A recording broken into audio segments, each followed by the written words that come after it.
So Masha came to live with us when she was 5 years old in YWCA housing with her mom and her brother. And even then, she was this fun, vivacious little girl who loved art. It was stressful at first, but the YWCA housing programs were definitely, it was a sense of stability and kind of comfort. So it was definitely like a blessing experience. Throughout all the years, her family has stayed very connected with the YWCA. And 2 years ago, Masha said she'd like to volunteer with us. And so in the beginning, she was doing childcare for us, and she still does a bit of that. But one of the ideas she came up with, she wanted to make lanterns for the Illuminaires. The project started out making small lanterns, and I brought all the supplies to the houses, and the families, the kids and the mums worked on them. They all seemed to really enjoy it.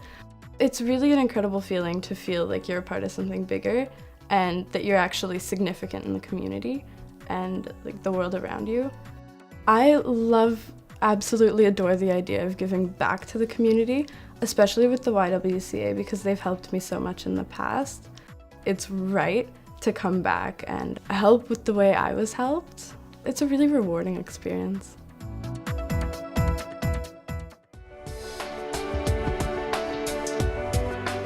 So it's really focused on celebrating who we are and where we come from, but also understanding what does it mean to be a woman in our society and what does it mean to be an Aboriginal woman in our society and how does that impact our bodies and the way that we walk through the world and how do we do it in a way that is safe for us in a world that isn't necessarily safe for us, especially for the young women.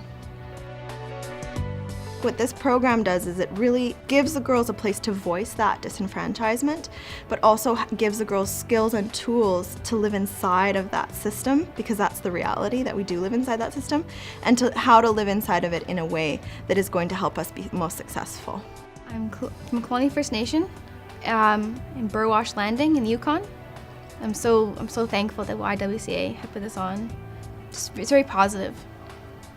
It's so empowering and it's so beautiful, and to come together and be able to talk about what it means to be Indigenous and what it means to be women, how could it not be healing for me too?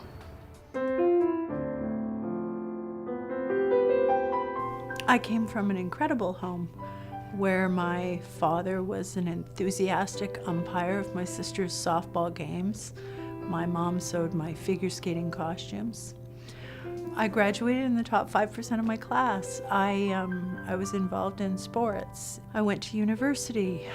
My addiction probably kicked in just before I turned 30. I had a great job, a condo in Kits, and kind of a nice car. I just started hanging out with the wrong people. It started off small, and then it grew and grew. I feel so bad now for what I put them through. There were times where it was like, okay, I'll see you tomorrow. I'm bringing the salad. And then I would just disappear for a month, 3 months, 6 months, and they wouldn't know what happened. There's nothing I can identify in my upbringing that contributed to where I ultimately ended up, which was in the downtown east side, in the alleyways, on the corners, and I stayed here for a long, long time, usually homeless, sometimes staying in single resident occupancy hotels in this neighborhood, which were horrific, and then sometimes cleaning up, staying clean for usually not more than 3 months, starting the whole cycle back over again. Each time, having lost all of my possessions, my ID, and most of my self-respect. And that cycle repeated and repeated and repeated itself. I went to my doctor very, very early on when I thought I might have had a problem. And she said, Pamela, that's the beautiful thing about cocaine. It brings you to your knees really quickly. You could have frittered away 25 years on alcohol. And I said, but there's nothing about where I come from that makes me vulnerable to addiction. And she goes, there doesn't need to be. The substance itself is so addictive. Have some respect for the power of the substance that you're addicted to. It was very early in pregnancy. I stopped using. And somehow I managed to stay clean. And it surprises me even now. And that's where the YWCA came through in spades, because there's a whole host of activities to involve yourself in here that are productive instead of counterproductive. I've had opportunity to see the legal advocate, to see the violence prevention workers. The single moms group was a super important part of my life. I've been able to acquire employment credibility because there was an extremely large gap in my resume. I use the Health and Fitness Center. My involvement with the Y has impacted every aspect of my life.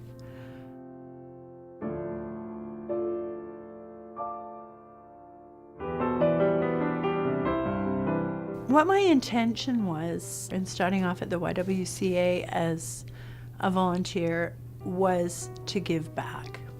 It was an opportunity to connect with other people, also rebuilding their lives. It started off with my volunteering in the donation room, and then it progressed to working in the kitchen. And since then, a whole range of opportunities have been made available to me, and doors have opened in countless different directions. It was a place to go, a place to be that was safe and positive and productive. I could not possibly give back even a fraction of what I have received. It took a couple of years, but I think I feel comfortable saying I think we're going to be okay.